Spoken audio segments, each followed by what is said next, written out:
నిద్ర సరిగా రావటం లేదా? India first liposomal Avengers gummies వాడండి. నిద్ర సమస్య దూరం చేసుకోండి. నమస్తే, వెల్కమ్ టు సుమన్ టీవీ. నేను మీ సాయి. దేశంలో పన్నుకు సంబంధించిన ఒక శుభవార్త ఇప్పుడు వినబోతున్నారు అందరూ కూడా. ఇప్పటి వరకు ఆర్థిక మంత్రి పెట్టినటువంటి అనేక పన్ను స్లాబులకు సంబంధించి రకరకాల కామెంట్స్ కానీ నెటిజన్ల నుంచి భిన్నాభిప్రాయాలు వ్యక్తమైనటువంటి సందర్భంలో పన్ను కట్టేటువంటి స్లాబ్ని పెంచుతూ ఒక భారీ శుభవార్త చెప్పబోతుంది కేంద్ర ప్రభుత్వం అనేటువంటి వార్త ఇప్పుడు వైరల్గా మారింది. ఇప్పటి వరకు ఉన్నటువంటి పన్ను ఎంతవరకు అయితే లిమిట్ ఉందో ఆ అమౌంట్ని ఇంకా పెంచేటువంటి అవకాశం దిశగా ప్రభుత్వం ముందడుగు వేస్తున్నట్టుగా తెలుస్తుంది. దీంతో ఇక నుంచి సాధారణ మధ్యతరగతి కుటుంబాలు ఎవరైతే ఇప్పుడిప్పుడే ఒక ఇన్కమ్ సోర్స్ని క్రియేట్ చేసుకుంటూ ముందుకు వెళ్తున్నారో ఆ యొక్క యాన్యువల్ ఇన్కమ్ని మరింత పెంచి అంతవరకు కూడా పన్ను స్లాబ్లోకి రాకుండా ఉండేటువంటి విధంగా కేంద్ర ప్రభుత్వం నిర్ణయం తీసుకుంటుంది. దానికి సంబంధించిన వార్త ఒకటి మనం చూద్దాం.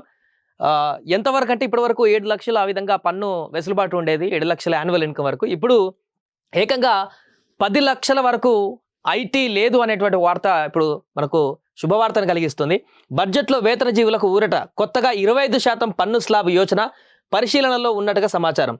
కేంద్ర ఆర్థిక మంత్రి నిర్మలా సీతారామన్ ఫిబ్రవరి 1న ప్రవేశపెట్టనున్న నెక్స్ట్ మంత్ ఎగ్జాక్ట్గా ఇంకొక 1 వీక్లో 2025-26 బడ్జెట్ ప్రవేశపెడతారు కాబట్టి కేంద్ర బడ్జెట్, దానికి సంబంధించినటువంటి వివరాల్లో భాగంగా 2025-26 బడ్జెట్లో వేతన జీవులకు భారీగా ఊరట కలిగించే అవకాశం ఉన్నట్టుగా ఓ కథనం వెలువడింది.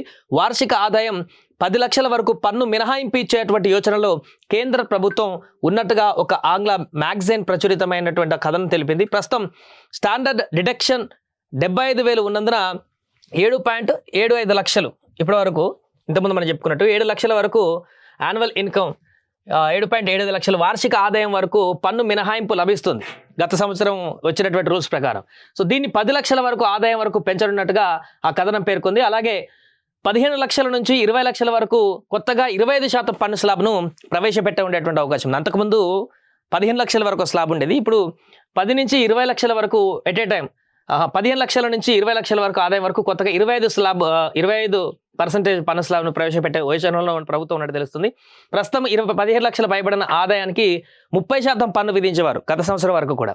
సో దాన్ని 5% తగ్గిస్తూ 25% తగ్గించడం వల్ల 15 లక్షల పైబడిన వార్షిక ఆదాయం ఉన్న వారికి ఊరట కలగడం అనేటువంటి అంశం వ్యక్తమవుతుంది. ఎందుకంటే గతంలో ఎంత సంపాదించినా పన్ను ఎక్కువ కడుతున్నాం అనేటువంటి ఒక అపోహ, దానికి సంబంధించి చాలామంది నుంచి భిన్నాభిప్రాయాలు వ్యక్తమైనటువంటి ఇన్స్టాలో కానీ కొన్ని ఫన్నీ ట్రోల్స్ కూడా, మీమ్స్ కూడా రావడం జరిగింది నిర్మలా సీతారామన్ మీద పన్నుకు సంబంధించి. కాబట్టి ఇది కొంత ప్రజలకు ఇబ్బందికరంగా మారుతుందనేటువంటి విషయాన్ని కేంద్రం గమనించినట్టుంది. అందుకనే ఈ పన్ను అనేటి దాన్ని 30% నుంచి 25%కి ఎబో 15 లక్షలు సంపాదించేటువంటి వారికి తగ్గించనున్నట్టుగా తెలుస్తుంది.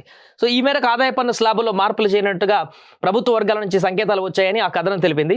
సో ఈ 2 ప్రతిపాదనలపైన మేము లెక్కలు వేస్తున్నాం, బడ్జెట్ అనుమతిస్తే ఈ 2 ప్రవేశపెట్టే అవకాశం ఉంది అని ప్రభుత్వంలోని ఒకరు చెప్పినట్టుగా కూడా ఆంగ్ల మ్యాగజైన్ ఏదైతే ఉందో అది తెలిపింది.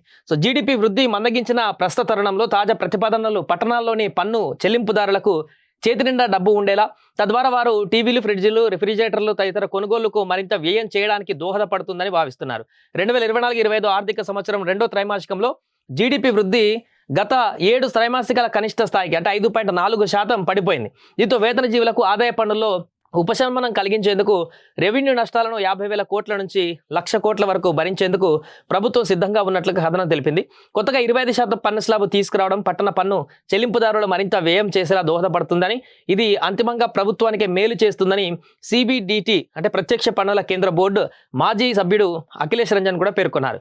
సో తాజా బడ్జెట్లో కొత్త పన్ను విధానంలో మార్పులు చేయనున్నట్టుగా ఎక్కువ మంది నిపుణులు అంచనా వేస్తున్నారు. అయితే పాత పన్ను విధానాన్ని తొలగించబోరని అంకిత జైన్ అనే నిపుణులు తెలిపారు. సో కొత్త పన్ను తీసుకొచ్చినటువంటి స్లాబ్ల ద్వారా కొంత ఉపశమనం కలిగేటువంటి అవకాశం ఉంది వేతన జీవులకి. ఎవరైతే ఇప్పటివరకు చాలామంది కంపెనీలలో ఉద్యోగాలు లేక లే ఆఫ్లు ఎక్కువ అయిపోతూ ఆర్థిక ఇబ్బందులు ఎదుర్కొంటున్నటువంటి వారు, అదేవిధంగా కరోనా సమయం తర్వాత నుంచి ఆర్థిక రొటేషన్ దీనికి సంబంధించి డబ్బులు ఖర్చుకు సంబంధించి కూడా వెనకాడుతూ అన్ని జాగ్రత్తగా మెయింటైన్ చేస్తున్నటువంటి సందర్భంలో వీరికి పన్ను స్లాబ్ అనేటువంటి తగ్గించి వారి యొక్క ఆదాయానికి సంబంధించినటువంటి వనరులను మరింత బూస్ట్ ఇచ్చేటువంటి విధంగా కేంద్రం ఈ నిర్ణయం తీసుకోబోతున్నట్టుగా తెలుస్తుంది. ఒకవేళ ఫిబ్రవరి 1న ప్రవేశపెట్టేటువంటి బడ్జెట్లో కనుక ఈ యొక్క నిర్ణయం కనుక ఇంప్లిమెంట్ అయితే కేంద్రానికి ఒక మంచి పాజిటివ్ సంకేతం అని చెప్పొచ్చు.